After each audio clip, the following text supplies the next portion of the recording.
Hello friends, welcome you all. जैसा कि हम लोगों ने प्रीवियस लेक्चर में डिस्कस किया था, जो कि था हमारा लेक्चर 1 का पार्ट 1। इसमें हम लोगों ने देखा था इंडियन बैंकिंग हिस्ट्री, जिसमें हम लोगों ने डिस्कस किया था, एक ब्रीफ डिस्कशन हम लोगों ने किया था बैंकों के हिस्टोरिकल बैकग्राउंड के बारे में, जो कि हमारे इंडिया में है। फिर देन हमने उसके बाद देखा था classification of banks in India. तो ये हमने फर्स्ट पोर्शन में कवर किया था, और फर्स्ट पोर्शन में लिंक जो है आपके डिस्क्रिप्शन बॉक्स के नीचे गिवन है, वहां पे जाके आप फर्स्ट लेक्चर का पार्ट जो है पार्ट 1 आप देख सकते हैं। आज हम लोग डिस्कस करेंगे लेक्चर 1 पार्ट 2, जिसमें हम लोग देखेंगे जो भी हमारे यहाँ पर्टिकुलर जो बैंक्स हैं उनका किस तरह से पर्टिकुलर जो है क्लासिफिकेशन है उसको हम लोग यूज करके देखेंगे। डिफरेंट टाइप्स ऑफ जो हमारे बैंक अकाउंट्स हैं वो कैसे यूज किए जाते हैं, और किस किस टाइप की जो बेसिक फंक्शनैलिटी होती है बैंकों की, वो उसको हम लोग डिस्कस करेंगे। तो चलिए फ्रेंड्स शुरू करते हैं। तो आज हम लोग देखते हैं बेसिकली जो है बैंक्स की अगर हम बात करें, लास्ट टाइम हम लोगों ने बैंक्स का जो है डिस्कशन किया था। बैंक्स का क्लासिफिकेशन में हम लोगों ने देखा था कि किस टाइप के डिफरेंट टाइप्स ऑफ बैंक्स हमारे पास थे। कमर्शियल बैंक्स हम लोगों ने देखा था, जिसमें हमारे पास public sector banks, private banks, foreign banks, and उसके अलावा हम लोगों ने डेवलपमेंट बैंक्स देखे थे, जो किसी स्पेशल टास्क के लिए जो है डिजाइन किए गए थे। आज हम लोग देखेंगे जो ये हमारे पास जो कमर्शियल बैंक्स हैं वो किस किस टाइप के बेसिक फंक्शंस यहाँ पे परफॉर्म करते हैं। तो उसी सेगमेंट में सबसे पहले हम देखेंगे टाइप्स ऑफ बैंक अकाउंट। जो basic type of bank account होता है आपका, वो किस तरह से पर्टिकुलर बैंक अकाउंट जो है आपके बैंक यूज करते हैं। अगर बैंकों की बात करें तो बैंकों में जो बेसिक टाइप के बैंक अकाउंट जो हम लोग देखते हैं, बैंक अकाउंट की अगर हम बात करें तो बैंक अकाउंट में अगर आप देखें तो जो सबसे पहले हमारे पास जो जनरल बैंक अकाउंट अगर हम देखें, ऐसे लोग जिनके पास रेगुलर इनकम है वो लोग जनरली यूज करते हैं saving bank account, saving account जिसको हम लोग कहते हैं। और अगर हम बात करें दूसरे टाइप का जो अकाउंट है वो हमारे पास है करंट अकाउंट, करंट अकाउंट। अब आज हम लोग यहाँ पे डिस्कस करेंगे बेसिक डिफरेंस जो है सेविंग बैंक अकाउंट और करंट बैंक अकाउंट में क्या डिफरेंस होता है, इसको हम लोग डिस्कस करते हैं। अब बैंकिंग के टर्मिनोलॉजीज में किस तरह से यहाँ से बेसिक क्वेश्चन जो है पूछे जा सकते हैं उसको हम लोग डिस्कस करेंगे।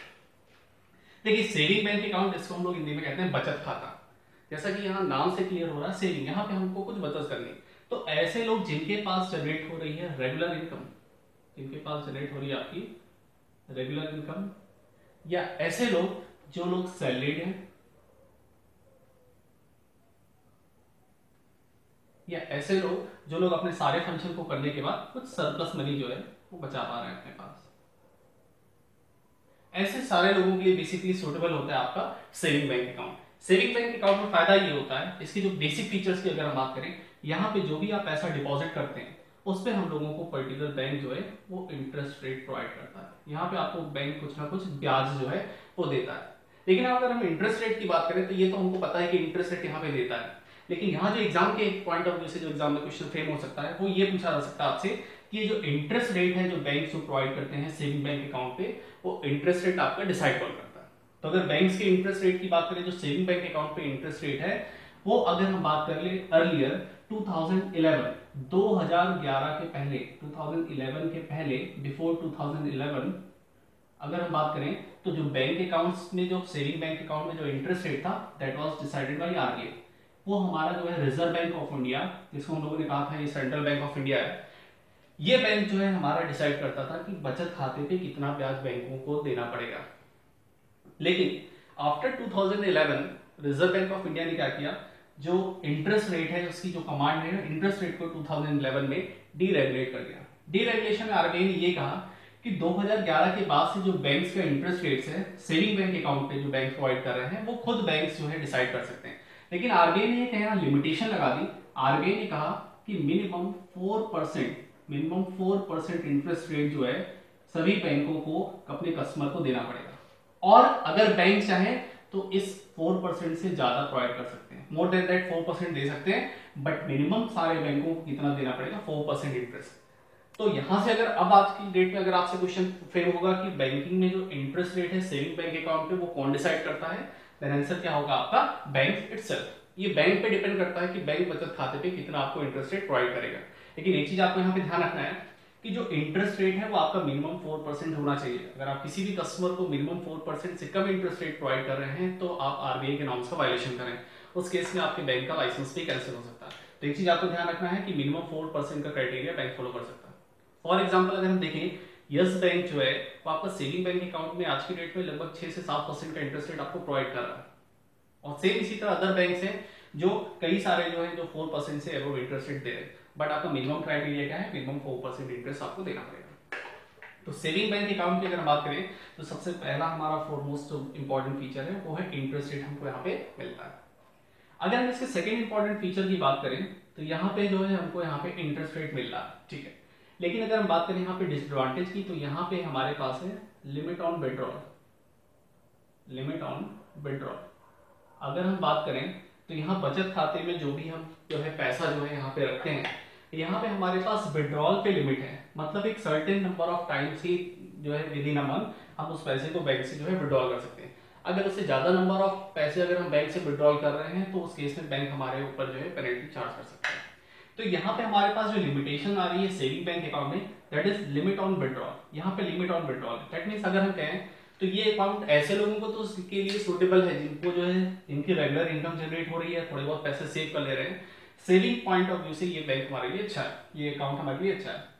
लेकिन अगर हम इसमें बात करें लिमिट ऑन विड्रॉल है यहाँ पे चूंकि, इसलिए अगर आप जो है कोई अगर ऐसा पर्सन है जो बिजनेस ओरिएंटेड जिसका खुद का बिजनेस है या जिसको फ्रीक्वेंटली पैसे विड्रॉल करने की रिक्वायरमेंट पड़ती रहती है, उन लोगों के लिए अकाउंट जो है हमारा सूटेबल नहीं है। तो ऐसे लोगों को कैटर करने के लिए जो हमारे पास जो दूसरा टाइप का अकाउंट है वो जो है बैंक्स में फैसिलिटी प्रोवाइड करा है वो है आपका करंट अकाउंट। तो सेविंग बैंक अकाउंट में जो बेसिक फीचर जो बेसिक क्वेश्चन आपसे पूछा गया वो आपको ध्यान रखना है कि इस समय प्रेजेंट टाइम में सेविंग बैंक अकाउंट पे इंटरेस्ट रेट कौन डिसाइड करता है। एक और क्वेश्चन सेविंग बैंक अकाउंट से जनरली पूछा जाता है कि सेविंग बैंक अकाउंट में जो इंटरेस्ट रेट आपका कैलकुलेट होता है वो किस तरीके से होता है, क्वार्टरली होता है, ईयरली होता है या 6 मंथली होता है, ये आपको ध्यान रखना है। तो इसका आंसर होगा कि सेविंग बैंक अकाउंट पे जो इंटरेस्ट रेट आज की डेट में बैंक कैलकुलेट करते हैं that is calculated on the daily product basis. Daily product basis का मतलब क्या होगा कि डेली का डेली जो भी पर्टिकुलर पैसा आपके बैंक अकाउंट में है उस पर्टिकुलर पैसे पे ही आपको बैंक जो है इंटरेस्ट रेट प्रोवाइड करेगा। अब अर्लियर जो है ये क्वार्टरली बेसिस पे कैलकुलेट किया जाता था, लेकिन आज की डेट में आपको ध्यान रखना आंसर क्या होगा डेली प्रोडक्ट बेसिस, मतलब रोज का रोज जो भी पैसा आपके जो खाते में पड़ा रहेगा उस पर बैंक आपको इंटरेस्ट रेट प्रोवाइड करेगा। तो चलिए, तो सेविंग बैंक अकाउंट हम लोगों ने देखा ऐसे लोग जिनके पास रेगुलर है इनकम या सैलरीड पर्सन है या थोड़े मोड़े पैसे जो है वो बचा के रखते हैं, उन लोगों को यहाँ इंटरेस्ट मिलना था। चलिए आगे बढ़ते हैं नेक्स्ट वन। नेक्स्ट वन अगर हम बात करें तो हमारे पास है करंट अकाउंट, जिसको हम लोग जो है चालू खाता भी कहते हैं, लेकिन नाम से जैसे पता चला चालू ये ऑलवेज जो है ये चलता रहता है। तो करंट अकाउंट की अगर हम बात करें तो ऐसे लोग जिन जो है बिजनेस ओरिएंटेड हैं या ऐसे लोग जो कोई जो है ऑर्गेनाइजेशन है या कोई इंस्टीट्यूशन है या फिर कोई कंपनी है, ऐसे बड़े ऑर्गेनाइजेशन या ऐसे लोग जो है जिनको फ्रीक्वेंटली पैसे विड्रॉल की रिक्वायरमेंट पड़ती है उन लोगों के लिए बेस्ट सूटेबल अकाउंट होता है करंट अकाउंट। करंट अकाउंट की अगर इंपॉर्टेंट फीचर की बात करें, जो करंट अकाउंट में अगर आप फीचर्स की बात करेंगे तो करंट अकाउंट में यहाँ पे हमको विड्रॉल पे कोई भी लिमिट यहाँ नहीं है। तो अगर हम कहें यहाँ पे हमारे पास है no limit on withdrawal, no limit on withdrawal. That means अगर हम करंट अकाउंट की बात करें तो हम जितने नंबर ऑफ टाइम्स आए यहाँ से पैसे हम जो है फ्रीक्वेंटली विड्रॉल कर सकते हैं, नंबर ऑफ टाइम्स यहाँ पे आप पैसे डिपॉजिट कर विड्रॉल कर सकते हैं। नेक्स्ट अगर हम बात करें, लेकिन यहाँ पे जो आपका जो करंट बैंक अकाउंट है यहाँ पे आपको बैंक कोई भी जो है इंटरेस्ट रेट नहीं प्रोवाइड करता है। यहाँ पे अगर हम बात करें तो यहाँ पे आपको जो है बैंक कोई भी ब्याज नहीं देगा। अब कोई भी इंटरेस्ट रेट एक तो देता नहीं है, दूसरी चीज अगर हम बात करें इंटरेस्ट रेट तो ये देता नहीं, उल्टा हमसे लेता है मेंटेनेंस चार्ज। ये हमसे लेता है maintenance charge. Maintenance charge basically क्या होता है, इस अकाउंट को रन करने के लिए एनुअल आपसे कुछ ना कुछ चार्जेस लिए जाते हैं, वो डिपेंड करता है कि आपका अकाउंट किस टाइप का, उस टाइप के अकाउंट पे आपको वो फैसिलिटी जो है वो प्रोवाइड की जाएगी। नेक्स्ट वन अगर हम बात करें, यहाँ पे हमारे पास एक और एडिशनल फैसिलिटी जो है करंट बैंक अकाउंट में हमको बैंक प्रोवाइड करता है, that is overdraft facility. Overdraft facility, overdraft facility की अगर हम बात करें तो देखिए ओवरड्राफ्ट का मतलब क्या हुआ, बेसिकली अगर आपके बैंक खाते में कोई भी पैसा नहीं है, सपोज आप जो है अपने बैंक से जो है अपना करंट अकाउंट ओपन करा रखा है और वहां पे आप जो है कुछ पैसे जो है वहां पे डिपॉजिट करते हैं। नेक्स्ट मंथ क्या हुआ कि कोइंसिडेंसली आपके जो है पर्टिकुलर बैंक अकाउंट में कुछ पैसे नहीं थे, लेकिन अचानक क्या हुआ कि आपको पैसे की रिक्वायरमेंट पड़ गई। पैसे की रिक्वायरमेंट पड़ गई इन द सेंस कि आपको कुछ पैसा चाहिए बट आपके अकाउंट में कोई भी पैसा नहीं, तो बैंक आपको यहाँ एक फैसिलिटी प्रोवाइड कर रहा है जिसको हम कह रहे हैं ओवरड्राफ्ट फैसिलिटी, कि एक टाइप की एडवांस की फैसिलिटी होती है। देखिए यहाँ थोड़ा सा डिफरेंस समझ लीजिए आप, एडवांस और लोन में क्या डिफरेंस होता है। देखिए एडवांस बेसिकली क्या होता है, ये आपका शॉर्ट टर्म ड्यूरेशंस के लिए जब बैंक आपको फंडिंग प्रोवाइड करता है, it is known as advance. और एडवांसेस में जनरली स्टार्टिंग में कुछ टाइम फेज तक, कुछ टाइम ड्यूरेशन तक आपको कोई भी इंटरेस्ट नहीं देना पड़ता। फॉर एग्जाम्पल अगर हम बात करें क्रेडिट कार्ड की, जैसे अगर आप क्रेडिट कार्ड यूज करें तो स्टार्टिंग के लगभग 45 डेज तक आपको उस क्रेडिट कार्ड पे जो है कोई भी इंटरेस्ट रेट, जो आप पैसा वहां से यूज करेंगे या ट्रांजेक्शन करेंगे, उस पर कोई भी इंटरेस्ट रेट आपको नहीं देना पड़ेगा। बट आफ्टर दैट एक सर्टेन टाइम वहां पे इंटरेस्ट लगेगा। बट अगर हम लोन की बात करें तो लोन क्या होता है, जनरली लॉन्ग टर्म ड्यूरेशन के लिए होता है, लंबे समय के लिए होगा, और फ्रॉम द फर्स्ट डे आपको जो है इंटरेस्ट वहां पे देना पड़ेगा जब आप बैंक से लोन सेंक्शन कराएंगे। तो overdraft is just like advance facility. अब यहाँ डिपेंड करता है, क्वेश्चन ये माइंड में राइज होगा कि ओवरड्राफ्ट जो फैसिलिटी है वो हमको कितना ओवरड्राफ्ट मिलेगा, 1 लाख 2 लाख 5 लाख या 10 लाख, कितना मिलेगा। तो यहाँ पे जो ओवरड्राफ्ट की फैसिलिटी आपकी बेस्ड होगी वो बेस्ड होगी कस्टमर की क्रेडिट वर्दीनेस पे। कस्टमर की क्रेडिट वर्दीनेस का मतलब क्या होगा कि जो कस्टमर है उसका बैंक के साथ जो है कैसा रिलेशन है। रिलेशन इन द सेंस, देखिए बैंक और कस्टमर में केवल एक ही रिलेशन होता है, जो कि पैसे को जिस हिसाब से डिपॉजिट करें। तो अगर आप बैंक के जो है रेगुलर कस्टमर हैं, बड़े ट्रांजेक्शन जनरली करते हैं, सपोज कोई बिजनेसमैन है वो 20 लाख रुपीज का जो है मंथली जो है ट्रांजेक्शन करता है, इस बैंक से जो है पैसे का लेन देन करता है, तो उसको बैंक कहेगा कि आप 1 से 2 लाख रुपए जो है ओवरड्राफ्ट में निकाल सकते हैं। वहीं का ये छोटा बिजनेसमैन है जो जनरली 1 से 2 लाख रुपीज का ट्रांजेक्शन जो है मंथली करा, तो उसको बैंक कहेगा 50,000 रुपीज तक निकाल सकते हैं, या डिपेंड करता है वो बैंक पे। तो ओवरड्राफ्ट की फैसिलिटी किस पे बेस्ड होगी, it will based on the credit worthiness. अब आप लोगों में से कुछ लोगों के माइंड में क्वेश्चन फ्रेम हो रहा होगा कि सर ओवरड्राफ्ट की फैसिलिटी तो अभी कुछ दिन पहले prime minister mister Narendra Modi ji ने एक योजना लॉन्च की थी जिसको हम कह रहे थे प्रधानमंत्री जनधन योजना। उस प्रधानमंत्री जनधन योजना में भी तो हमको सेविंग बैंक अकाउंट पे ओवरड्राफ्ट की फैसिलिटी दी गई थी। तो क्वेश्चन ये राइज हो रहा है कि क्या ओवरड्राफ्ट की फैसिलिटी आपकी सेविंग बैंक अकाउंट में भी प्रोवाइड की जाती है, तो इसका आंसर होगा नहीं। अगर हम बात करें प्रधानमंत्री जनधन योजना की, तो वो एक स्पेशल केस है जिसमें एक स्पेशल प्रोविजंस के थ्रू जो है एक स्कीम के तहत वहां पे आपको ओवरड्राफ्ट की फैसिलिटी दी गई। और वैसे अगर हम बात करें तो जनरली सेविंग बैंक अकाउंट में अभी ओवरड्राफ्ट की फैसिलिटी नहीं दी जाती। गवर्नमेंट ऐसा आगे प्लान कर रही है कि आने वाले समय में आपको देखने को मिल सकता है कि सेविंग बैंक अकाउंट पे ऐसे लोग जो सैलरी पर्सन है या जो थोड़े बहुत पैसे जो रेगुलर बैंक से ट्रांजेक्शन कर रहे हैं, उनको उनकी इनकम के बिहाफ पे उनको जो है ओवरड्राफ्ट की फैसिलिटी दी जा सकती है, बट अभी बैंक आपको नहीं प्रोवाइड कर रहा। इसको चेक करने का सबसे आसान तरीका है, आपके पास जो है मोस्ट लोगों के पास, आप सब लोगों ने अपना बैंक अकाउंट जरूर ओपन करा रखेंगे, जनरली आपके पास सबके पास सेविंग बैंक अकाउंट होगा। तो आप एक बार अपने बैंक अकाउंट से सारे पैसे खत्म कर लीजिए, जीरो बैलेंस हो जाए, तो फिर आप बैंक के पास जाइए, देखिए उससे कुछ पैसे मांगिए, क्या वो आपको कुछ पैसे देता है। अगर देता है तो ओवरड्राफ्ट की फैसिलिटी अवेलेबल है, और अगर नहीं देता तो नहीं है। तो अगर आप जनधन योजना में है, अगर प्रधानमंत्री जनधन योजना भी हम आगे चल के इसी में लेक्चर में डिस्कस करेंगे, तो वहां एक स्पेशल प्रोविजन है उसके थ्रू आपको दिया जाता है। तो करंट बैंक अकाउंट की हम बात कर रहे थे, तो इसमें बिजनेस ऑर्गेनाइजेशन इंस्टीट्यूशन कंपनी से ऐसे लोगों के लिए सूटेबल है, दैट मींस जिनको फ्रीक्वेंटली पैसे की रिक्वायरमेंट पड़ती रहती है। यहाँ पे नो लिमिट ऑन विड्रॉल है, बट यहाँ पे एक हमारे लिए कह सकते हैं कि यहाँ पे कोई भी हमको इंटरेस्ट रेट नहीं प्रोवाइड होता, और यहाँ पे मिलती है हमको ओवरड्राफ्ट की फैसिलिटी। ओवरड्राफ्ट की फैसिलिटी क्या हुआ, दैट मींस इस टाइप ऑफ एडवांस फैसिलिटी किस पे बेस्ड होगा, कस्टमर की क्रेडिट वर्दीनेस पे होगा। तो हम अगर देखें तो हम लोगों ने दो टाइप के अभी जनरली बैंक में बेसिक जो अकाउंट देखे, एक हम लोगों ने देखा सेविंग अकाउंट और दूसरा हम लोगों ने देखा करंट अकाउंट। बैंक की लैंग्वेज में अगर हम कहें, बैंक की टर्मिनोलॉजी में, बैंक की भाषा में, इन दोनों अकाउंट्स को हम लोग कंबाइंडली कहते हैं कासा। ठीक है, अगर बैंक की भाषा में बात करेंगे तो कभी भी इसको हम करंट अकाउंट या सेविंग अकाउंट की टर्म में बैंक जो है नहीं यूज करते, इसको हम लोग क्या कहते हैं, कासा। इस Kasa stands for current account, saving account, it stands for current account and saving account. तो बैंक की टर्मिनोलॉजी में अगर हम बात करें तो ये हमारा जो करंट अकाउंट सेविंग अकाउंट है, इसको हम क्या कहेंगे, आपका कासा कहेंगे। एक चीज आपको ध्यान रखनी है, कासा को अगर हम थोड़ा सा यहाँ ऑब्जर्व करें तो करंट अकाउंट और सेविंग अकाउंट में जो भी हम पैसा रख रहे हैं उसको जब कभी भी हम चाहे विड्रॉल कर सकते हैं।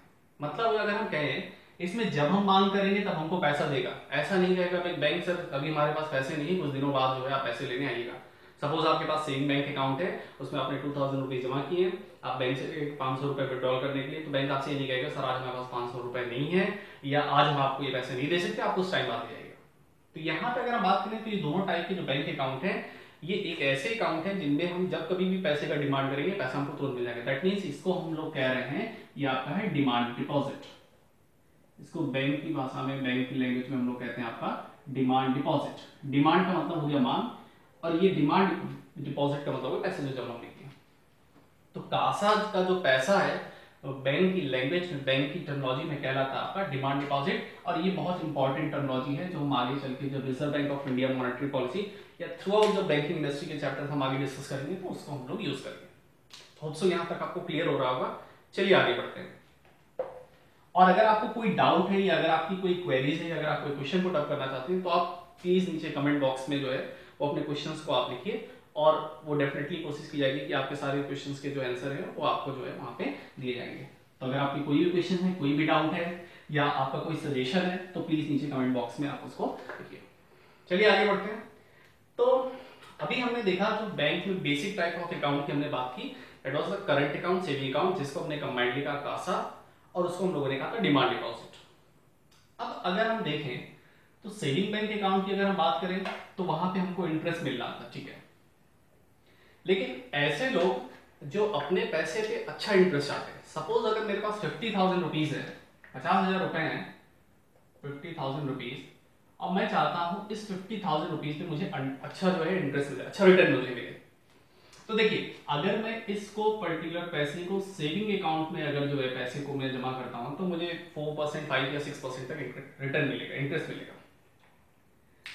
लेकिन अगर मुझे जो है इस पैसे पे अच्छा रिटर्न चाहिए तो मेरे पास क्या ऑप्शन है? डिफरेंट ऑप्शंस है, बट अगर हम बैंक्स की जो है टेक्नोलॉजी की बात करें तो बैंक्स हमको कुछ स्पेशल टाइप के अकाउंट की फैसिलिटी प्रोवाइड करता है जो उनकी बेसिक टाइप ऑफ अकाउंट्स में कंसीडर होता है। तो नेक्स्ट टाइप ऑफ अकाउंट में अगर हम देखें तो अगर आपके पास जो है अच्छा पैसा है और अगर आप उस पर अच्छा रिटर्न चाहते हैं तो नेक्स्ट हमारे पास ऑप्शन है यहाँ पे फिक्स्ड डिपॉजिट अकाउंट की, जिसको हम जनरल लैंग्वेज में एफडी कहते हैं, fixed deposit account, fixed deposit account. और जो दूसरा टाइप का हमारे पास अकाउंट है that is recurring deposit account. Sorry sir, recurring deposit account, recurring deposit account. इसको हम जनरल लैंग्वेज में जो है एफडी कह देते हैं, फिक्स्ड डिपॉजिट, और इसको हम लोग जनरल लैंग्वेज में आरडी कहते हैं, रिकरिंग डिपॉजिट अकाउंट। फिक्स्ड जो है डिपॉजिट, इसको हम जो है कहते हैं fixed deposit, this one is the recurring deposit account. अब अगर हम बात करें फिक्स्ड डिपॉजिट की, तो फिक्स्ड डिपॉजिट की अगर हम बात करें तो यहाँ पे जैसा नाम से पता चल रहा है फिक्स, यहाँ पे कुछ पैसा, कुछ सर्टेन अमाउंट हमको एक साथ लाके बैंक में कुछ सर्टेन टाइम के लिए फिक्स कर देना। सपोज एक एग्जांपल कंसीडर करते हैं कि जैसे हमने कहा कि हमारे पास 50,000 रुपीज है और इस 50,000 रुपीज पे अगर हम अच्छा रिटर्न चाहते हैं तो हम लोगों ने क्या किया, हम बैंक के पास गए और बैंक से हमने कहा कि सर हमारा जो है एक एफडी अकाउंट ओपन कर दीजिए, हमारा एक फिक्स्ड डिपॉजिट अकाउंट ओपन कर दीजिए। तो बैंक कहेगा ठीक है सर हम आपका फिक्स्ड डिपॉजिट अकाउंट ओपन कर रहे हैं, लेकिन बैंक आपसे कुछ ना कुछ टाइम ड्यूरेशन पूछेगा। टाइम ड्यूरेशन क्या पूछेगा आपसे कि सर ये पैसा आप कितने दिन के लिए हमारे पास रख सकते हैं, और जितने ज्यादा टाइम ड्यूरेशन के लिए आप बैंक के पास रखेंगे उतना ज्यादा आपको वहां पे रिटर्न मिलने के चांसेस हैं। तो यहाँ पे अगर हम बात करें तो एफडी में जनरली 7.5 से 8%, 9% वेरी करता है बैंक टू बैंक, आपको इतना रिटर्न बैंक देता है। तो सपोज बैंक ने कहा टाइम लिमिट, तो इसमें हम लोग जो है मिनिमम 7 डेज से लेके maximum up to 10 years, maximum up to 10 years तक जो है हम एफडी कर सकते हैं।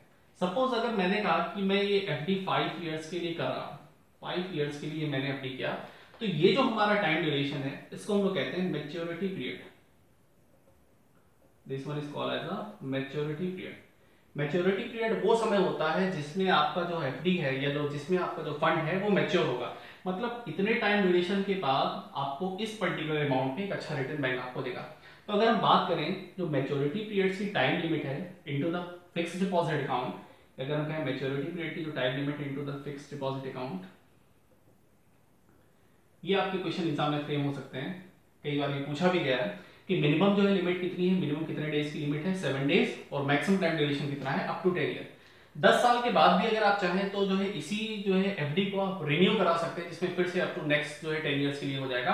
बट अगर आपसे कभी एग्जाम में क्वेश्चन फ्रेम होगा कि इसका जो है मैक्सिमम टाइम ड्यूरेशन कितना है, then answer will be 10 years.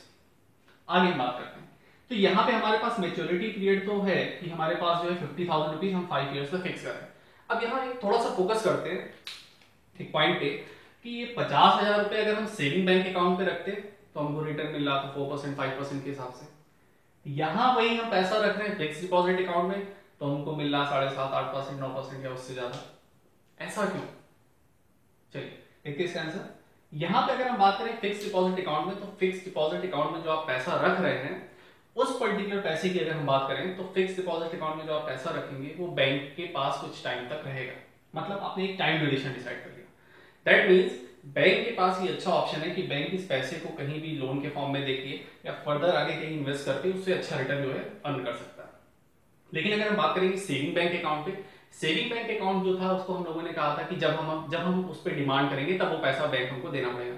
तो बैंक के पास एक अनसर्टेनिटी थी, उसके पास कोई ऐसा निश्चित नहीं था उसके पास कितने टाइम के लिए वो पैसा रहेगा, और जब आप चाहते थे उसको निकाल देते, इसीलिए बैंक आपको अच्छा रिटर्न देगा। लेकिन अब क्वेश्चन ये राइज हो रहा कि सर अगर हमने 5 ईयर्स के लिए यहाँ पे सपोज एफडी कर दिया और अगर हम उससे पहले पैसा विड्रॉल करना चाहें तो क्या यहाँ पे विड्रॉल कर सकते हैं?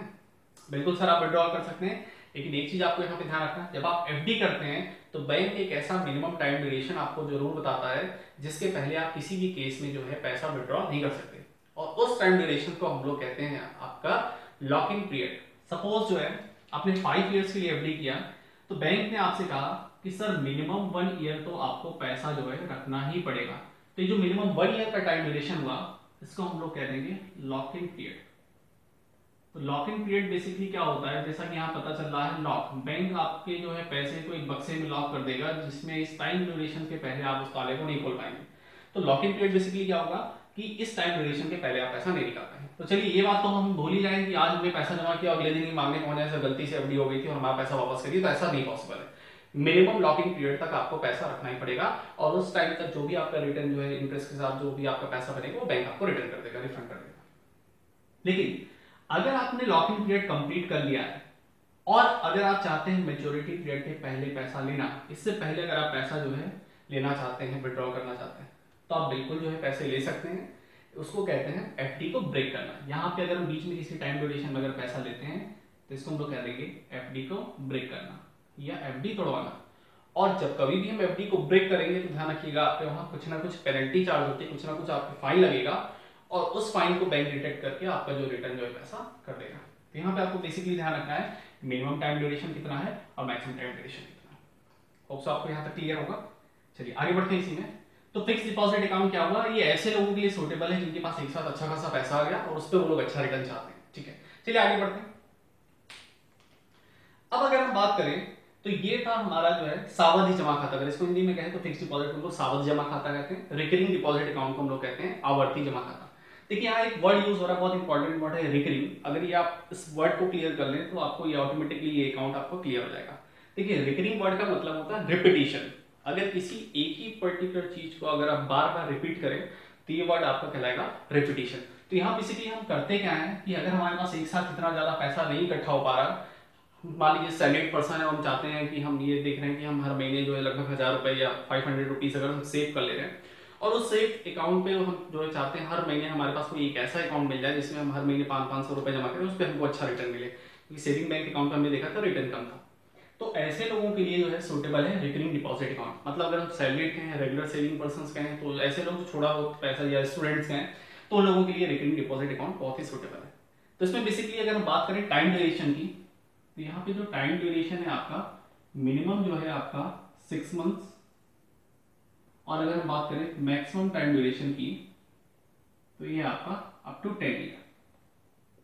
तो मिनिमम आप 6 महीने से लेके मैक्सिमम 10 ईयर्स तक के लिए जो है आप यहाँ पे आरडी करा सकते हैं, जिसको हम लोग कह रहे हैं रिकरिंग डिपॉजिट अकाउंट। सपोज जो है हमने 100 रुपए जो है पर्टिकुलर जो है डिसाइड किया कि 100 रुपीज जो है हम एफडी कराना चाहते हैं 100 रुपए की। तो हमने क्या किया, सपोज जो है हर थर्ड मंथ जो है हमने कहा बैंक से कि हर थर्ड मंथ पे हम जो है कुछ जो है 100 रुपीज जो है यहाँ पे डिपॉजिट करेंगे। तो हमने क्या किया, इसी 100 रुपीज का हर थर्ड मंथ पे हम लोग रिपीटिशन करेंगे और बार बार जो है इसी पैसे को जो है हम लोग यहाँ पे डिपॉजिट करेंगे।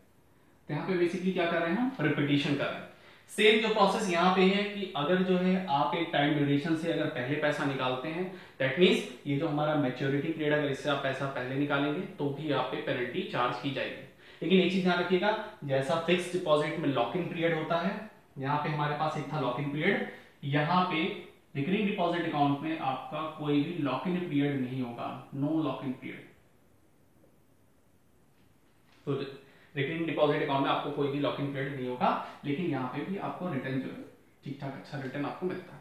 तो अगर हम इंटरेस्ट के हिसाब से अगर अपने चार्ट को बनाना चाहें तो सबसे जो मिनिमम इंटरेस्ट मिलेगा वो आपको मिलेगा करंट अकाउंट में, देन उसके बाद सेविंग अकाउंट में, देन उसके बाद रिकरिंग डिपॉजिट अकाउंट में, और अगर हम बात करें तो सबसे ज्यादा रिटर्न हमको मिलेगा वो मिलेगा एफडी में, बेस्ड ऑन इंटरेस्ट रेट। तो इंटरेस्ट रेट अगर हम बात करें सबसे ज्यादा एफडी में, देन उसके बाद आरडी में, देन सेविंग बैंक अकाउंट में, और करंट अकाउंट में हमको कोई इंटरेस्ट यहाँ पे मिलता है। इन दोनों अकाउंट की टर्मिनोलॉजी पे थोड़ा सा फोकस करें तो बैंक की टर्मिनोलॉजी में इन दोनों अकाउंट को हम लोग कहते हैं राफा। बैंक की टर्मिनोलॉजी में इन दोनों अकाउंट को हम लोग कहते हैं राफा, और इसको हम लोग कहते हैं recurring deposit account, fixed deposit account.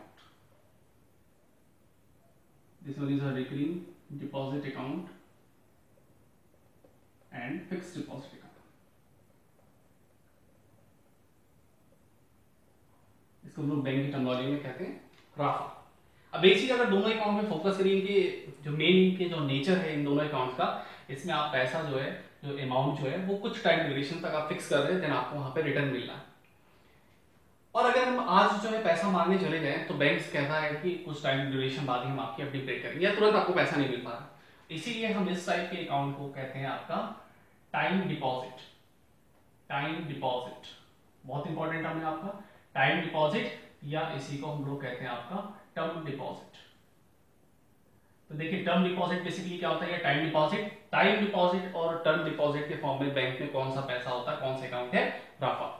अगर हम कहेंगे डिमांड डिपॉजिट के फॉर्म में जो है कौन सा किस टाइप का अकाउंट जो है बैंक में ओपन होता है, तो हम लोग कहेंगे कासा। तो कासा और राफा दो टाइप के बैंक्स में केवल अकाउंट होंगे, एक होगा आपका टाइम डिपॉजिट, एक होगा आपका डिमांड डिपॉजिट। तो यहां तक आपको क्लियर है। चलिए इसी में आगे बढ़ते हैं नेक्स्ट में।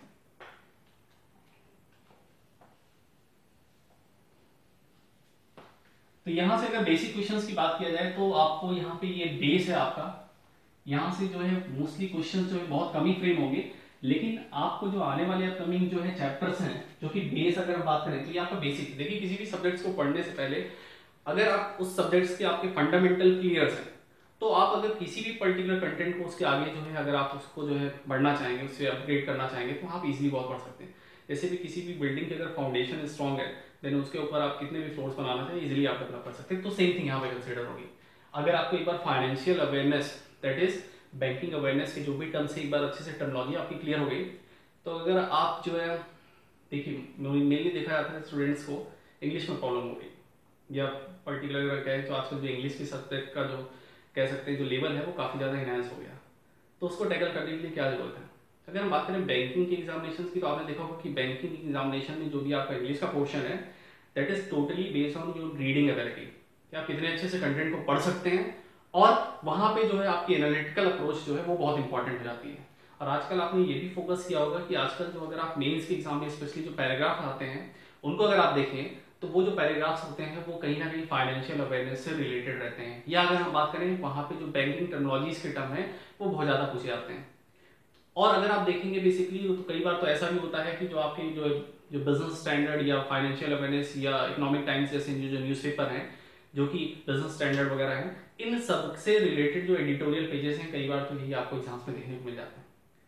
अब नॉर्मल जो है जब न्यूज़पेपर्स को पढ़ने में और जो है फाइनेंशियल अवेयरनेस या इस तरह के जो न्यूज़पेपर्स को पढ़ने में दोनों में प्रॉब्लम क्या क्रिएट होती है, जो जनरल टर्मिनोलॉजी है इसको तो हम क्लियर कर लेते हैं, बट फाइनेंशियल अवेयरनेस में क्या होता है जो इंपॉर्टेंट जो टर्मिनोलॉजी है अगर वो एक पर्टिकुलर टर्म अगर हमको नहीं क्लियर हो रहा है तो हम उसको आगे क्लियरिफाई नहीं कर पाते हैं। तो उस चीज़ को समझने के लिए तो ये सब्जेक्ट आपको आगे चल के इंग्लिश में भी हेल्प कर सकता है। कैसे हेल्प कर सकता है कि अगर यहाँ पे आपको सारे टर्म्स क्लियर हैं तो आप इंग्लिश के न्यूज़पेपर पढ़ना स्टार्ट करेंगे, जैसे द बिजनेस स्टैंडर्ड हो गया या इकोनॉमिक टाइम्स हो गया, तो इन पेपर्स को पढ़ेंगे जो आपकी रीडिंग एबिलिटी स्ट्रॉन्ग होगी तो आपको जैसे पैरा जम्बर्ट का क्वेश्चन हो गया या रीअरेंजमेंट हो गया या कॉम्प्रिहेंशन के पैसेजेस हो गए, उसको आप जो है इजीली जो है वो सॉल्व कर पाएंगे। और ये कहीं भी ओवरनाइट आप ये नहीं सीख सकते, आपको यहाँ रेगुलरिटी लानी पड़ेगी, जिसमें आप रेगुलर अगर न्यूज़पेपर रीडिंग स्टार्ट करेंगे तो आगे। चलिए आगे बढ़ते हैं इसी में, नेक्स्ट वन देखते हैं।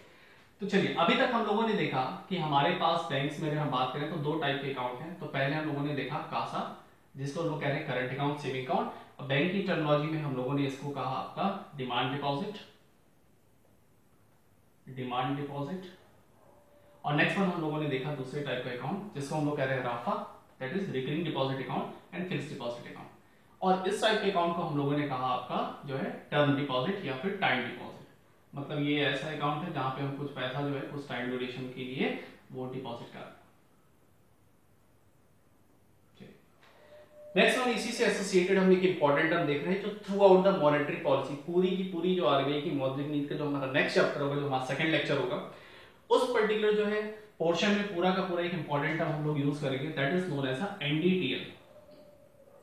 और अगर ये टर्म आपको क्लियर है तो अराउंड ये मान के चलिए आपका 30% जो मॉनेटरी पॉलिसी मौद्रिक नीति का जो पोर्शन होगा रिजर्व बैंक ऑफ इंडिया के चैप्टर में, वो आपको ये जो है 30% क्लियरेंस आपको ये केवल एक पर्टिकुलर टर्म प्रोवाइड करेगा। अदरवाइज मॉनेटरी पॉलिसी की जो टर्मोलॉजीज में जो आपके पर्टिकुलर टर्म्स आएंगे, जैसे करंट CRR हो गया, SLR हो गया, तो इनमें जब डेफिनेशन दी जाती है तो इस टर्म का यूज करता है, दैट इज NDTL। तो देखते हैं इस NDTL का टर्म का फुल फॉर्म क्या है। NDTL की अगर बात करें तो इसको हम लोग कहते हैं नेट डिमांड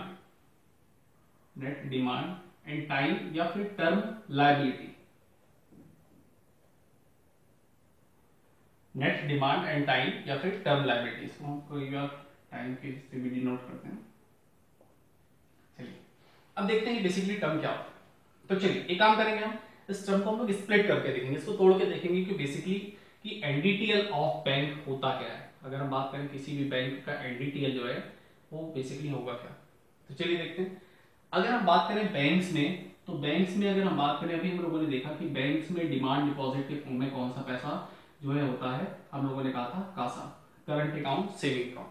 नेक्स्ट वन जो इसमें पोर्शन है टर्म डिपॉजिट, टाइम डिपॉजिट या टर्म डिपॉजिट की अगर बात करें तो यहाँ पे हम लोगों ने पैसा देखा था कौन सा, राफा, इसको हम कह रहे थे recurring deposit account and fixed deposit account. और अगर हम लायबिलिटी की बात करें तो देखिए लायबिलिटी का मतलब होता है आपकी जो है देनदारी, अगर इसको हिंदी में टर्म कहें तो इसको हम लोग देनदारी कह रहे हैं, या अगर हम कह रहे हैं आपकी रिस्पॉन्सिबिलिटी, आपकी जिम्मेदारी। तो ये पैसा जो है करंट अकाउंट, सेविंग अकाउंट का या जो आपका recurring deposit account, fixed deposit account का जो पैसा है बैंक्स के लिए होता है एज अ लायबिलिटी। लायबिलिटी मतलब कुछ टाइम बाद ये बैंक को पैसा वापस करना है, तो जब डिमांड किया तब मिल जाना है, दूसरा कुछ टाइम बाद देना। और नेट की मतलब की अगर हम बात करें तो नेट का मतलब कहीं ना कहीं हो रहा है आपका टोटल। तो अगर हम बैंक्स की बात करें तो बैंकों में जो भी टाइप के हमारे डिमांड डिपॉजिट हैं और जो भी हमारे पास टर्म डिपॉजिट हैं, इन सब का जो टोटल है, इन सबको अगर हम टोटली ऐड कर लें तो ये जो इनकी टोटल वैल्यू निकल के आती है उसको हम कहेंगे NDTL ऑफ द बैंक। तो बैंक की अगर हम NDTL की बात करें तो बैंक का बेसिकली NDTL क्या है, total deposit into the form of demand plus time. तो बैंक में जो डिमांड डिपॉजिट, टर्म डिपॉजिट के फॉर्म में पैसा है, उनका जो टोटल है that is known as NDTL of the bank. अब चलिए इस टाइप को, इस टर्म को हम और क्लियर करते हैं कि NDTL बेसिकली कैलकुलेट कैसे होता है बैंकों में और किस तरह से ये जो है आगे की कैलकुलेशन में फर्दर जो है बैंक्स के लिए काफी यूजफुल होता है। तो चलिए नेक्स्ट हम इसी में देखते हैं। देखिए अगर हम बैंक्स में NDTL की बात करें तो NDTL बैंक्स में जो है डेली बेसिस पे कैलकुलेट होता है। NDTL जो काउंट होता है that is calculated on daily basis into the banks, calculated on daily basis into banks. अगर हम बात करें तो बैंकों में डेली बेसिस पे ये जो है NDTL कैलकुलेट होता है। बैंक्स डेली का डेली चेकआउट जो अपना NDTL है that is calculated on the daily basis. Daily basis पे जो है बैंक्स अपनी कैलकुलेशन करते हैं कि डेली का डेली उनके पास कितना पैसा। चलिए इसी में हम आगे देखते हैं नेक्स्ट वन। अगर हम बात करें कि एग्जांपल कंसीडर करें, सपोज हमारे पास पंजाब नेशनल बैंक, अगर हम पंजाब नेशनल बैंक की बात करें PNB में, तो PNB का जो हेडक्वार्टर है वो आपका कहाँ पे है, न्यू दिल्ली में है।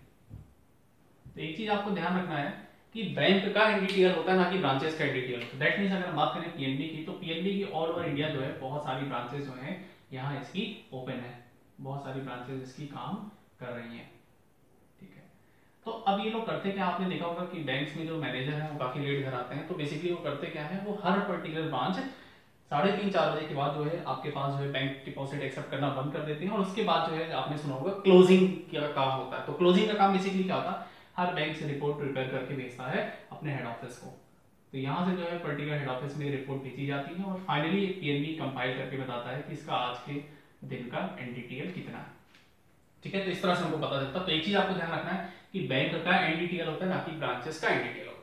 चलिए एक एग्जांपल कंसीडर करते हैं हम लोग कि करंट अकाउंट हमारे पास है, सेविंग अकाउंट है और RD और FD है। तो हम डेज के हिसाब से देखते हैं कि सपोज हम एक बैंक का एग्जांपल ले रहे हैं पंजाब नेशनल बैंक का, कि पंजाब नेशनल बैंक में मंडे, ट्यूसडे, वेडनेसडे में किस हिसाब से उसका NDTL कैलकुलेट किया जाएगा। सपोज अगर हम कहें कि करंट अकाउंट, सेविंग अकाउंट, जैसे हमने कहा था डिमांड डिपॉजिट, आज इसमें PNB के पास पैसा है 500 रुपीज और राफा में सपोज इसके पास है 1000 रुपीज, ये इतने पैसे इसके पास पिछली कैलकुलेशन से आए हैं। तो अगर हम आज के दिन का अगर हम NDTL की बात करें तो यहाँ हम NDTL कैलकुलेट करते हैं, तो यहाँ टोटल कितना हो गया इसके पास जो है 1500 रुपीज, 1000 रुपीज ही प्लस 500।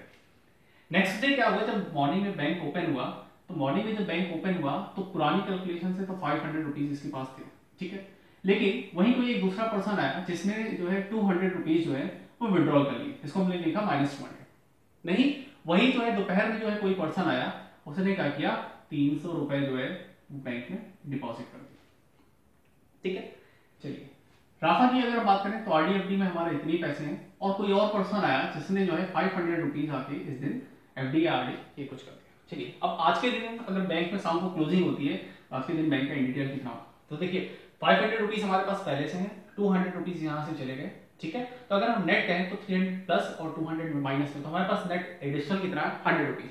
तो टोटल हमारे यहाँ पे कितना हो गया, ये आपका हो गया 600 रुपीज। और अगर हम इसकी बात करें तो आज के दिन demand deposit, term deposit form में कितना पैसा आया है, टोटल 1500 रुपीज। तो अगर हम टोटल बात करें तो टोटल आज के दिन का एनडीटीएल कितना हो गया, 2100 रुपीज। नेक्स्ट देखिए, अगर इसी तरह कैलकुलेशन करें तो आज के दिन में जो बैंक ओपन हुआ तो उसके पास कितने रुपए थे, 600 रुपए जो है आपके डिमांड डिपॉजिट है, 1500 रुपए आपके टर्म डिपॉजिट है। अब मान लीजिए जो है कोई 200 रुपए जो है यहाँ से विड्रॉल करके चला गया, किसी ने 500 रुपीज यहाँ पे विड्रॉल कर लिए, शाम को क्लोजिंग हुई, शाम को कैलकुलेशन अगर की गई तो यहाँ पे 400 रुपीज यहाँ पे प्लस में बचे और 1000 रुपीज यहाँ पे बचे। अगर बैंक टोटल आज का डिटेल कितना होगा, 1400 रुपीज। तो इस तरह से आप देख सकते हैं कि बैंक किस तरह अपना जो है एनडीटीएल को कैलकुलेट करते हैं।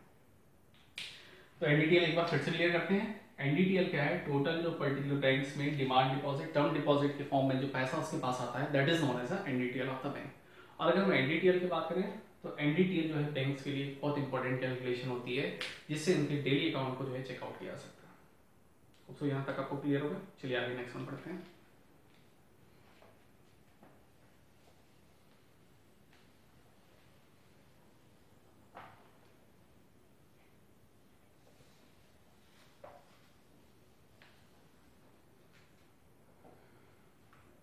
चलिए इसी सेगमेंट में हम लोग आगे एक इंपॉर्टेंट टर्मिनोलॉजी देखते हैं, सेविंग बैंक अकाउंट से, जैसे भी लोगों ने प्रधानमंत्री जनधन योजना के बारे में डिस्कस किया। तो यहाँ पे एक टर्म यूज करते हैं, आजकल एक और टर्म ट्रेंड में चल रहा है, फाइनेंशियल इंक्लूजन। फाइनेंशियल इंक्लूजन, देखिए इस टर्म की अगर हम बात करें फाइनेंशियल इंक्लूजन, इसको हम लोग हिंदी में वित्तीय समावेश कहते हैं। क्या कहते हैं इसको, वित्तीय समावेश। अब ये टर्म बेसिकली है क्या, ये टर्म इंडिया में 2005 से, वैसे तो काफी पहले से चला आ रहा है, लेकिन 2005 से काफी ये टर्म हाईलाइटेड हुआ through the Reserve Bank of India.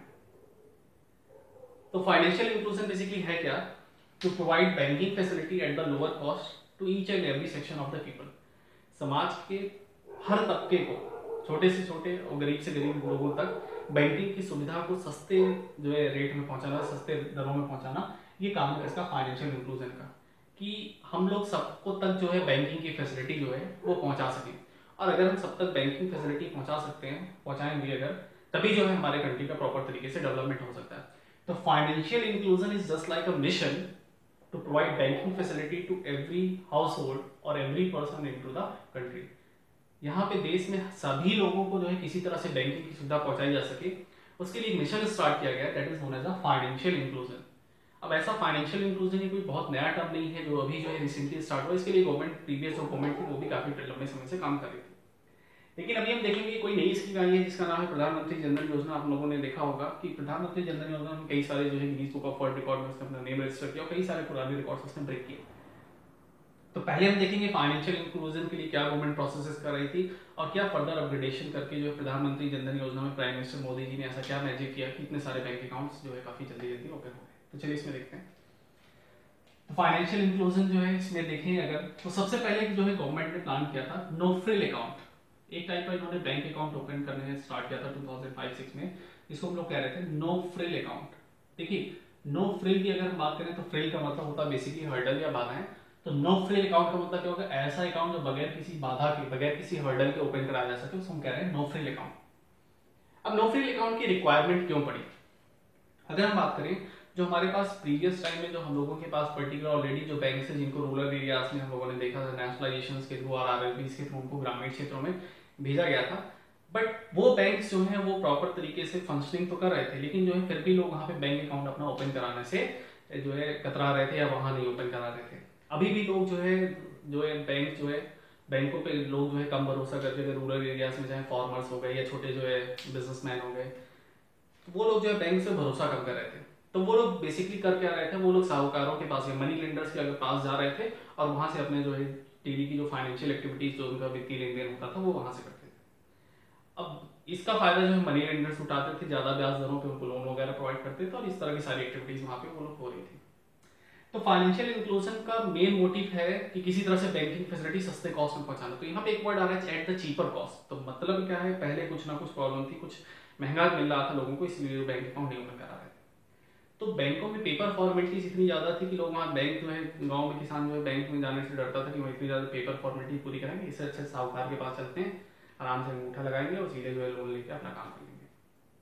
तो यहाँ पे बेसिकली क्या किया गया, नो फ्रिल अकाउंट में जो कुछ हर्डल्स जो सामने आ रहे थे लोगों को बैंक अकाउंट ओपन कराने में, उन हर्डल्स को यहाँ पे रिमूव किया गया। तो नो फ्रिल अकाउंट के कुछ स्पेशल फीचर्स हैं जो कि फ्रीक्वेंटली एग्जाम से पूछे जाते हैं। लास्ट ईयर भी काफी कॉम्पिटेटिव एग्जाम में यहाँ से क्वेश्चन फ्रेम आउट हुए, उसके प्रीवियस भी काफी पूछे जा रहे थे। तो होप्स आपके जो अपकमिंग एग्जाम्स है वहां पे भी आपको इस टाइप के क्वेश्चंस देखने को मिल सकते हैं। तो देखते हैं इसके कुछ इंपॉर्टेंट फीचर्स क्या रहे और वो फीचर्स किस तरह से एग्जाम में पूछे जाते हैं। चलिए, इसका फर्स्ट फीचर की अगर हम बात करें तो जैसा नो फ्रिल अकाउंट है, तो यहाँ पे जो सबसे पहले जो समस्या होती थी लोगों के सामने कि कुछ ना कुछ मिनिमम बैलेंस रखना पड़ता था, इसलिए गवर्नमेंट ने इसको कर दिया जीरो बैलेंस अकाउंट। तो आरबीआई ने ये जो बैंक अकाउंट ओपन कराया नो फ्रिल अकाउंट, ये था आपका zero balance account. Zero balance account, zero balance account का मतलब हो गया कि अगर आप इस बैंक अकाउंट को ओपन कराएंगे तो आपको स्टार्टिंग में कोई भी मिनिमम पैसा जो है, मिनिमम बैलेंस रखने की रिक्वायरमेंट नहीं है। दैट मीन्स आप यहाँ जो भी पैसा डिपॉजिट करेंगे, आप चाहे तो चाहे पूरा पैसा निकाल सकते हैं, आप पे कोई भी पेनल्टी चार्ज नहीं होगी, मतलब कोई भी मिनिमम बैलेंस आपको नहीं मेंटेन करना। दूसरी यहाँ पे फैसिलिटी प्रोवाइड की गई easy KYC norms. Easy KYC norms, देखिए यहाँ पे एक टर्म निकल के आ रहा है केवाईसी नॉर्म्स, काफी ज्यादा हाईलाइटेड है, इसको थोड़ा सा देखते हैं। केवाईसी का मतलब होता है आपका know your customer norms. Know your customer, तो कह रहे हैं अपने ग्राहक को पहचाना, ठीक है। तो बैंक से और या पर्टिकुलर जो भी एंटिटीज है उनसे आरबीआई क्या कह रहा है कि आपके पास जो भी पर्टिकुलर कस्टमर आ रहा है उसके डॉक्यूमेंटेशन प्रोसेस को आप अच्छे से करिए ताकि आप कस्टमर पहचान पाएं। तो हमने भी कहा था डॉक्यूमेंटेशन प्रोसेस काफी टफ था, इसलिए जो है लोग बैंक में जाने से करता रहे थे। तो यहाँ पे केवाईसी नॉर्म्स को खत्म नहीं किया गया, पॉइंट ध्यान रखिएगा, केवाईसी नॉर्म्स को यहाँ पूरी तरह से जो है बंद नहीं किया गया, यहाँ केवल उसको इजी कर दिया गया। इजी इन द सेंस क्या हो गया, देखिए नो योर कस्टमर नॉर्म्स में आपको दो डॉक्यूमेंटेशन प्रोसेस की रिक्वायरमेंट होती है। एक तो आपका चाहिए फोटो आईडी प्रूफ और दूसरा आपका चाहिए एड्रेस प्रूफ। अगर आपके ये दोनों डॉक्यूमेंट्स जो है कंप्लीट हैं, देन आपने अपना केवाईसी नॉर्म कंप्लीट कर रखा। यहाँ पे थोड़ा सा अपडेशन देखते हैं। देखिए अभी तक हम लोग जो है केवाईसी नॉर्म्स जो अपडेट कर रहे हैं, तो हम लोग अगर बैंक अकाउंट ओपन करा रहे हैं तो उसके लिए अलग केवाईसी नंबर है, केवाईसी नॉर्म्स है। अगर हम गैस सिलेंडर का कनेक्शन ले रहे हैं उसके लिए अलग केवाईसी नंबर है, इंश्योरेंस पॉलिसी लिया है अलग केवाईसी नंबर, इस तरह डिफरेंट हमारे पास अलग केवाईसी नंबर है। तो गवर्नमेंट इसको आगे चल के प्लान कर रही है कि इसको कन्वर्ट कर रही है आपका यू केवाईसी है, दैट मींस यूनिक केवाईसी। यहाँ पे आपका ये कन्वर्ट हो जाएगा यूनिक केवाईसी में। जैसे हमारा पैन कार्ड नंबर एक यूनिक नंबर है, Aadhaar card number is a unique number, same उसी तरह आपका केवाईसी नंबर भी आपका यूनिक नंबर हो जाएगा, जो एक पर्टिकुलर जो है केवाईसी आपके सारे जगह वर्क करेगा। तो यहाँ केवाईसी नॉर्म्स का आसान किया गया, मतलब अब गांव का किसान अगर जो है बैंक खाता खुलवाना चाहता है तो केवल गांव के प्रधान से लिखा ले एक पन्ने पे कि भैया हम इसी गांव से बिलोंग करते हैं, ये हमारा नाम है, वहाँ गांव का प्रधान हस्ताक्षर कर दे, और वो पेपर अगर लाके बैंक में आप सबमिट कर देंगे तो आपका आसानी से खाता खुल जाएगा। उसके बाद 6 महीने के अंदर अगर आप किसी तरह आपके पास डॉक्यूमेंट्स अपने बनवा के आप यहाँ जमा करिए, आपका बैंक अकाउंट रन होगा। चलिए, तो बैंक में नो फ्रिल अकाउंट बगैर किसी हर्डल में खुला, तो लेकिन अब यहाँ पे कुछ जो है इस अकाउंट की लिमिटेशन है, वो क्या देखते हैं। यहां पे है आपका maximum 50,000 rupees can be kept in this account at a time। अगर हम बात करें, ये बहुत इंपॉर्टेंट हमें देखिएगा, ये बहुत बार एग्जाम में क्वेश्चन में फ्रेम आउट हुआ है कि एक बार हम बैंक खाते में 50,000 रुपए से ज्यादा नहीं रख सकते। 50,000 रुपए से एक बार में ज्यादा कभी भी इस खाते में जो है वो पैसे नहीं रख पाएंगे। 50,000 रुपए से ज्यादा का मतलब क्या होगा, जैसे आज की डेट में अगर चाहें, सपोज हमारा ये बैंक अकाउंट ओपन है, आज हमने 50,000 रुपीज रखा है, नेक्स्ट डे अगर हम चाहें 10,000 रुपीज और बैंक में डिपॉजिट कर दें तो ये नहीं पॉसिबल है। ये कब पॉसिबल होगा, जब हम इस 50,000 रुपीज में से कुछ पैसे खर्च कर दें, सपोज हमने 10,000 रुपीज या 5,000 रुपीज खर्च कर दिया, देन हम अगला पैसा जमा कर सकते हैं। मतलब खाते में बैंक अकाउंट में आपके कभी भी 50,000 रुपीज से एट अ टाइम ज्यादा नहीं होना चाहिए। तो ये इंपॉर्टेंट फीचर है, काफी बार एग्जाम में रिपीटेडली पूछा गया है। नेक्स्ट वन अगर हम बात करें,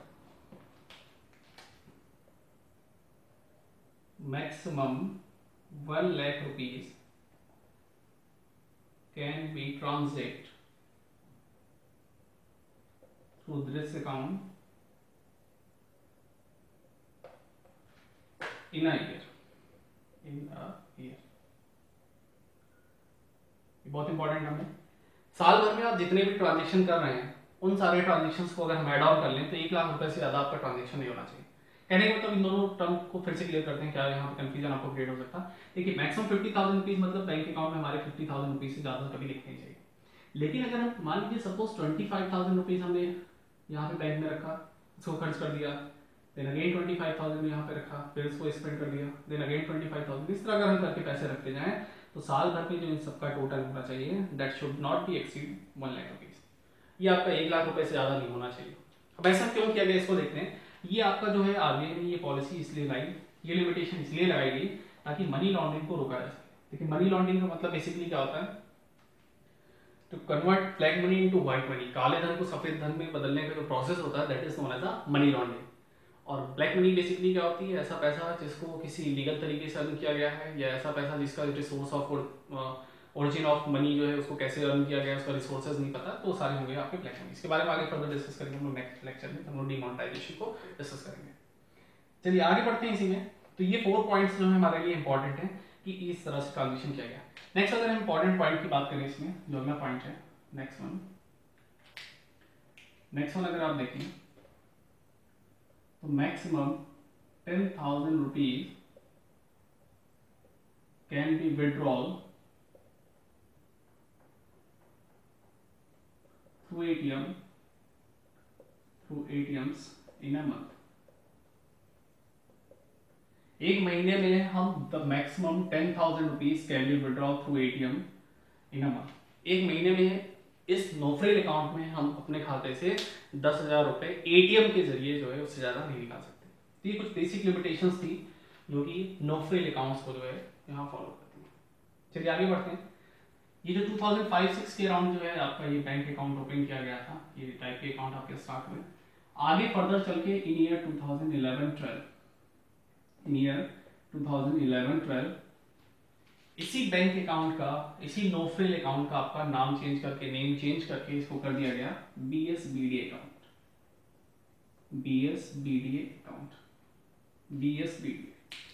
देखिए BSBD का फुल फॉर्म कई बार एग्जाम में पूछा था, basic saving bank deposit account. It stands for basic saving bank deposit account. तो नोफ्रिल अकाउंट को आफ्टर 2011-12 हम लोग basic saving bank deposit account मानने लगे, जिसमें लोगों को ये लगता था कि यार नोफ्रिल अकाउंट है तो थोड़ा उनको अलग तरीके से, अलग कैटेगरी में लोग जो है उनको अलग तरीके से ट्रीट करते थे। इसलिए जितने भी सेविंग बैंक अकाउंट उसके बाद ओपन करने हुए उसको जो है गवर्नमेंट ने ट्रीट किया था basic saving bank deposit account. तो प्रीवियस गवर्नमेंट ने भी काफी एफर्ट किया कि लोगों को फाइनेंशियल सिस्टम से जोड़ा जाए, किसी तरह से बैंक से लोगों को कनेक्ट किया जाए। वो प्रोसेस जो है काफी हद तक तो ठीक रहा बट उतना ज्यादा सक्सेसफुल नहीं रहा। तो चलिए अब देखते हैं नेक्स्ट जो इस प्रेजेंट गवर्नमेंट है prime minister mister Narendra Modi ji की, देखते हैं उन्होंने क्या वर्क किया इस फाइनेंशियल इंक्लूजन को और भी ज्यादा बूस्ट अप करने के लिए। तो चलिए नेक्स्ट वन देखते हैं। तो नेक्स्ट उसके बाद पॉलिसी आई जो है that is known as a Pradhan Mantri Jan Dhan योजना, दैट इज PMJDY स्कीम। और इस PMJDY स्कीम ने इस फाइनेंशियल इंक्लूजन में एज अ बूस्टर वर्क किया और बहुत ज्यादा बैंक अकाउंट जो है वहां पे ओपन हुए। चलिए इसी में आगे देखते हैं इसी सेगमेंट में। तो यहाँ पे आप ध्यान रखिएगा मैक्सिमम जो है 1 lakh rupees can be ट्रांजेक्ट through this account in a year. साल भर में 1 लाख से ज्यादा का आप ट्रांजेक्शन नहीं कर सकते और इस खाते में जो है आप जो है वो 50,000 रुपए से ज्यादा नहीं रख सकते। चलिए आगे बढ़ते हैं नेक्स्ट में PMJDY स्कीम। इसको हम लोग कह रहे हैं प्रधानमंत्री जनधन योजना। ये जो है आपकी 28 अगस्त 2014 में ये आपकी स्कीम जो है prime minister mister Narendra Modi के द्वारा लॉन्च की गई। अपनी लॉन्चिंग के दिन ही इसने 1.5 crore plus bank account, first day ही इसने 1.5 crore plus bank account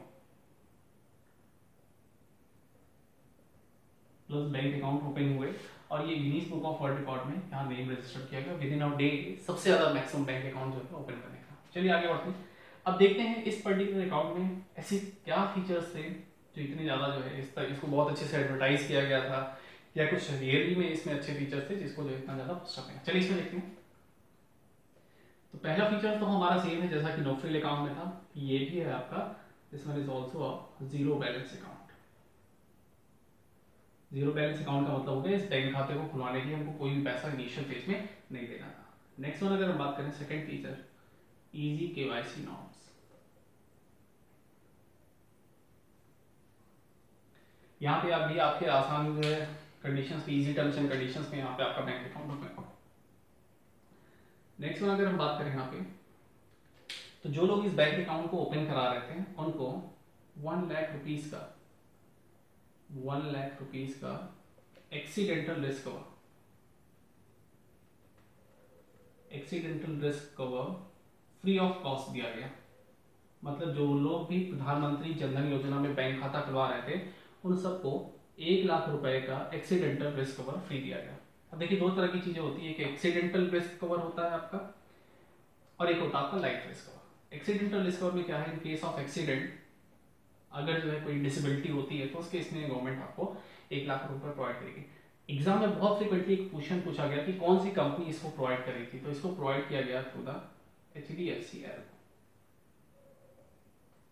HDFC Ergo company ने इस पर्टिकुलर जो है स्कीम को यहाँ पे कवर दिया। नेक्स्ट वन एक और पॉलिसी आई कि 26 ऑफ जैन 2015 के पहले, बिफोर 26 ऑफ जैन 2015 के पहले जिन लोगों ने प्रधानमंत्री जनधन योजना में बैंक अकाउंट ओपन कराया उन लोगों को गवर्नमेंट ने एडिशनल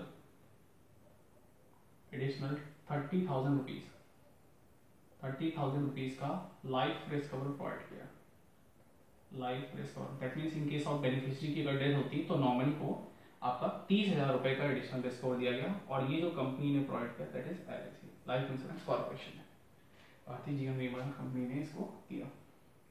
अभी भी ऐसी कोई बहुत ज़्यादा हाईलाइटेड स्कीम नहीं है कि लोग बिल्कुल पागल हो जाएं और बहुत ज़्यादा बैंक अकाउंट ओपन करा लें। चलिए इसमें आगे नेक्स्ट वन फीचर देखते हैं जो यहाँ पे हाईलाइटेड फीचर है। नेक्स्ट वन फिफ्थ वन, यहाँ पे जो है आपको रुपए डेबिट कार्ड प्रोवाइड किया गया। रुपए डेबिट कार्ड, इसको आप अभी जनरली ATM की तरह कंसिडर करिए।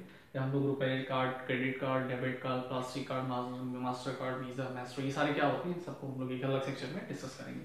यहाँ पे ये ध्यान रखिए कि सबको जो है जनरली एक जो है ATM कार्ड दिया गया। रुपए कार्ड के साथ एक कंडीशन अप्लाई कर दी गई, ध्यान रखिएगा,